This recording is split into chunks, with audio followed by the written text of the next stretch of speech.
all must get ourselves much healthier. This is what Wes Streeting, the Health Secretary, says. Huge cost to the NHS, we are told, from basically, everybody being obese, except everybody isn't obese. More people are overweight and more people are obese. And that does bring health problems. A lot of those end up being dealt with by the NHS and paid for by everybody's taxes. But is the answer, well, to tell us all what we should or should not eat, because supermarkets are going to be ordered to cut up to 100 calories from the average shopping basket under new Nanny state drive to tackle obesity. Ministers, we're told, are set to impose a healthy food standard that will force your local supermarket to curtail sales of sugary snacks and salty snacks in favour of us eating more fruit and vegetables. So they can do special offers, they can move things around in the store, but basically they're going to have to submit how much of basically certain sort of more unhealthy food and more healthy food that they have sold, and show that they've done their bit to cut us down to size. Is it the job of my local Waitrose or local Tesco to tell me what I should or should not eat and put in my basket? Let's talk about this with Chris Snowdon. He's the head of lifestyle economics at the Institute for Economic Affairs. Very good morning to you, Chris. Morning, Julia. I have to say, this stuff just gets madder and madder every single time. You've been writing and talking about these issues for a long time. And this stuff, by the way, it's not Labour. This stuff has been going on well through the last few Tory governments as well. How does what a supermarket does affect what I choose to put into my trolley or my basket when I'm in the supermarket? That's a very good question. This is an extension, really, of an idea that's very popular amongst public health academics and left-wingers in general, which is that people don't really have any agency, and what we consume is dictated to us by companies. They hugely overestimate the power of businesses to make us do things, the power of advertising, the power of promotions. Obviously, these things do have an effect on the margin, but for fruit and veg is already very heavily promoted in the sense that most supermarkets have it as soon as you go in. They want you to see. And it's very cheap. And it's incredibly cheap. I think I got some carrots, 2 kilos of carrots for 15p the other day. They pretty much give it away. It's hard to see where the profit margin is on a lot of the fruit and veg, but frankly, you'd have to pay me to buy some vegetables, and even then I just take them home and throw them away. So the issue here isn't price or promotion. People go on about buy one, get one free. Actually, there's not that many offers like buy one, get one free. The supermarket model these days generally is consistently low prices across the board. Well, exactly. I have to say the buy one, get one free is in my local supermarket. They always seem to be for tangerines. I don't need 24 tangerines. No one needs 24 tangerines. I've actually stood there and gone, isn't it the free offer? I've said to someone behind me, would you like my second set of tangerines? Because there's no way in the world my family of 3 is going to get through this many before they're going off. But this is the thing. It's this idea that where things are on the shelves is going to dictate what we buy. I shop like a ninja. I'm not going to lie. I've got my list. I race through a store. I will buy what I'm going to buy. And whether I choose to buy a chocolate cake or not buy a chocolate cake is entirely down to me. Now, I'll be told by the advertisers, oh, you think it is. You think it's down to you, but actually you're getting all these subliminal messages.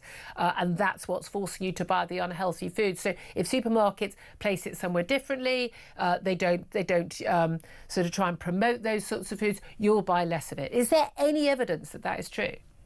End of our promotions do work to some extent. They will remind you, oh, batteries, I need some batteries. I get them or whatever, right? Shoelaces and things like this. Sometimes a new product will be launched and that's a good place to let people know about it. But it's really difficult to launch new food products because, like you say, most people just go in the supermarket, they buy the same stuff they've always bought, give or take. So the supermarkets are being set up to fail with this. They're being told to somehow take 100 calories out of the average shopping basket, and they don't have the power to do it. The end of our promotions have already been banned for so-called junk food, as it has at the entrance and the exit of supermarkets. So that's already been dealt with, and I doubt that's made any difference either.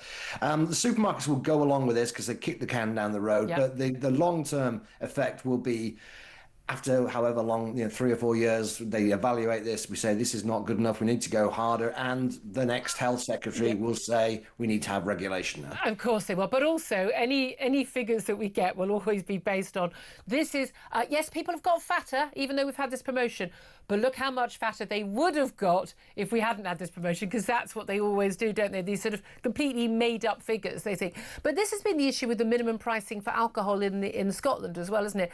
We're often told, well, yeah, people have bought more booze, But they would have bought a lot more if we didn't have minimum pricing for alcohol. I mean, they could just claim anything they want.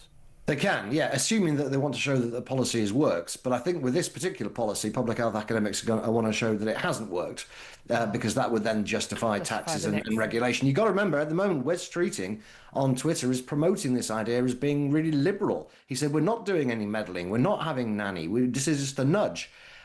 It's not, but it's less coercive than what a lot of campaigners. But here's the thing: this is all based on this premise, and it's the same with the alcohol, and it's the same with food, and fizzy drinks, high cal food, and the like, takeaways. So there's this idea that if you can, it's a theory, isn't it? If you can cut the average consumption of the average person, that in some way is going to mean that the people who are alcoholics or the people who are obese will also be included in that, and everybody will just eat a bit less or drink a bit less, and that will therefore help the obese. But why don't they just tackle the obese? I mean, one suggestion I've always heard is that, the biscuit aisle, the crisp aisle, you have a turnstile, and if you can't fit through that turnstile, you don't get to buy that stuff. That would work better, wouldn't it? It probably actually would, yeah. But I mean, if you want something that might work. The idea that everybody should consume a certain amount less is absolutely at the root of this, and they've done some modelling saying however many, I can't remember, 350,000 people will stop being obese if they consume 50 fewer calories and so on. There is actually an interesting point to this, which I did some research on a couple of years ago. If you actually did this successfully, if you actually managed to get everybody to consume a set number of calories fewer, which is how it's supposed to work with reformulation in the supermarket plan, you would actually end up with quite a significant rise in the number of children in particular who will be undernourished. Yeah. And that's actually more of a serious health issue for children than being overweight or obese. Absolutely. But also, I mean, this cutting up to 100 calories from the average shopping basket. I mean, 100 calories isn't even a slice of toast before you've put butter or marge on it. That's how little that is.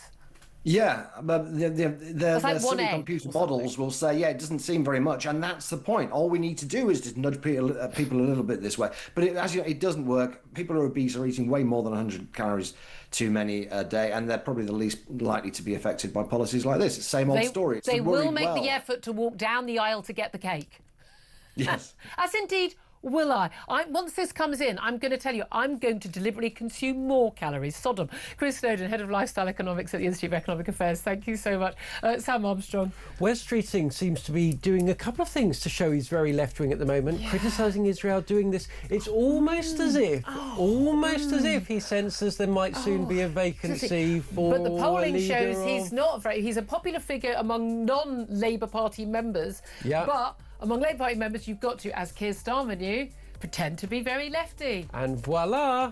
Because guess what? Labour Party members will always vote for the socialist. Yeah, I know. But again, if he's going to do stuff like this, then, well, there we are.